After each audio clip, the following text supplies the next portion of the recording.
E pra të dashur miqtë e mi, ja ku po ritakojmë sërish me mua Tirona Lilin, pikërisht këtu në kanalin Monitor TV, për të ndarë komentet dhe analizat më të fundit rreth asaj se çfarë do të ndodh sonte në ferma VIP. Ferma, siç duket, ka marrë krejtësisht një kanalizim tjetër të lojës. Do të thoni pse? Që me hyrjen e Ilir Shaqirit, gjërat në shtëpi kanë ndryshuar. Qëndrimet e Ilirit, edhe pse në fakt banorët nuk më duken mua lojtar të zot, për faktin sepse nuk ulen ta logjikojnë edhe ta mendojnë që si mundet një instruktor të vi brenda në shtëpi dhe të ketë këtë super fuqin për të qëndruar me ne, por të ketë edhe super fuqin për të na ofenduar dhe provokuar. Unë mendoj që Iliri nuk e ka në karakter dhe nuk e ka në natyrë që t'i ofendon banorët brenda shtëpisë së Big Brotherit, por mendoj që ka një lloj marrëveshje nga jashtë për të rritur klikimet, për të rritur audiencën dhe që të shndrohet ferma në një fenomen, sepse normalisht, domethënë, kur është qetësi, kur nuk ka lëvizje, audienca, shikueshmëria bie, dhe unë mendoj që produksioni e ka bërë këtë gjë me kastile që Iliri të provokon banorët edhe duke i quajtur me epitete të ndryshme që ato të dalin nga vetja. Por siç duket, Akili është shumë i prerë në mënyrën se si do ta luaj lojën dhe sa do të toleroj limitet e kuqe, le ta themi kështu, që në asnjë mënyrë nuk toleron që për shembull në këtë rast supozojmë Iliri të ofendoj Akilin me fjalët më të tmerrshme që ne mund të kemi dëgjuar. Tani, a e teproi Iliri me Akilin? Me patjetër që e teproi, sepse nuk mund t'i thuash ti një banorit brenda shtëpisë, do me thënë ti që je një personazh publik, ti që duhet të jesh një shembull i kulturës shqiptare, ta quash tjetrin koqe kanari. Koqe kanari është ofendimi më i madh që ti mund të adresosh kundërdrejt një personi tjetër. Në fakt, Akili u përmbajt shumë, por unë mendoj që provokimet e Ilirit do të shkojnë deri në atë stad që Iliri dëshiron që t'i nxjerrën banorët nga vetja për t'i goditur. Tani këtu pash të përfshirë edhe Jonitën, e cila mundoshte që ta mbron mënyrën se si prindërit e tyre më përpara kanë fishkëllyer tek fëmijët e tyre për t'i thërritur në shtëpi. Okej, në rregull. Prindërit mund të kenë fishkëllyer, prindërit mund të kenë patur këtë qasjen që nëpërmjet fishkëllimave të ftojnë në shtëpi fëmijët e tyre, të ftojnë në shtëpi familjarët e tyre, por prindërit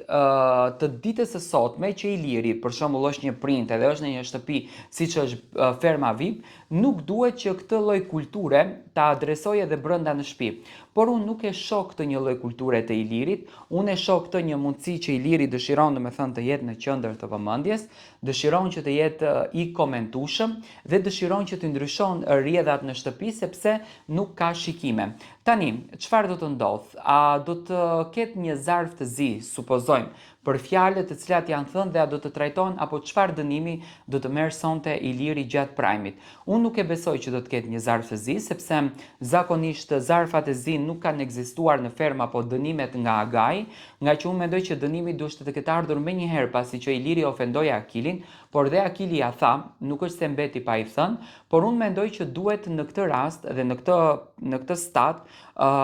banorët, do me thënë, të jenë të vetë kontrolluar. Unë e di që sonte banorët do të befasohen kur do ta kuptojnë që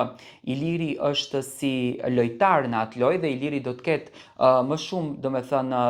fuqi në një aspekt, sepse banorët nuk arritën dot ta zbulojnë, por mendoj që lufta mes Ilirit edhe Akilit do të bëhet edhe më e madhe, sepse Akili sonte do ta carohet që nuk ka arritur dot një herë, domethënë, ta zbulon lojën, nga që Akili dëshiron që edhe ai të jetë në qendër të vëmendjes, dhe së dyti, nuk është i zoti që ta kuptojnë që Iliri është një personazh me një peshë shumë interesante brenda në këtë lojë. Do të shohim se si do shkojnë gjërat, do të shohim se çfarë kuptimi do të marrin, po mua më duket pak e tepruar toleranca që po ndodhen në ferma. Sonte, domethënë, do të flitet për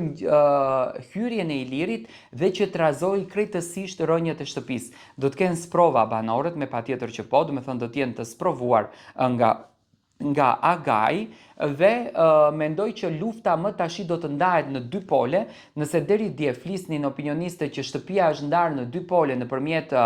supozojmë në këtë rast, domethënë Jonidës edhe Sonit, unë mendoj që tani shtëpia do të ndahet në dy pole nëpërmjet Akilit edhe Ilirit. Ndërsa sa i përket nominimit, mendoj që banorja e cila do të lërësonte shtëpinë është banorja DJ, që mendoj që nuk ka qenë shumë aktive dhe ka qenë shumë pasive në për të gjitha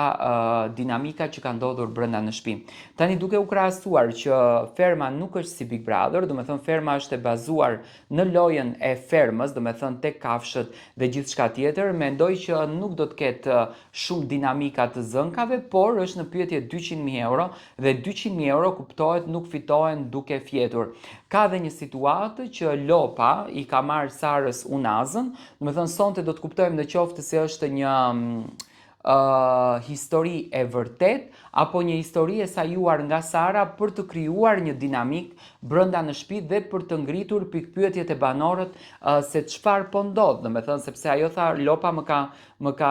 gëlltitur unazën. Domethënë kemi të bëjmë me një fermë shumë interesante që siç duket po merr vëmendjen tek publiku. Unë mendoj që hyrja e Ilirit ka trazuar shtëpinë. Në fakt nuk do doja që Iliri të ketë këtë karakter, sepse më duket e çuditshme të kesh karakterin për të ofenduar tjetrin, por edhe Akili më duket pak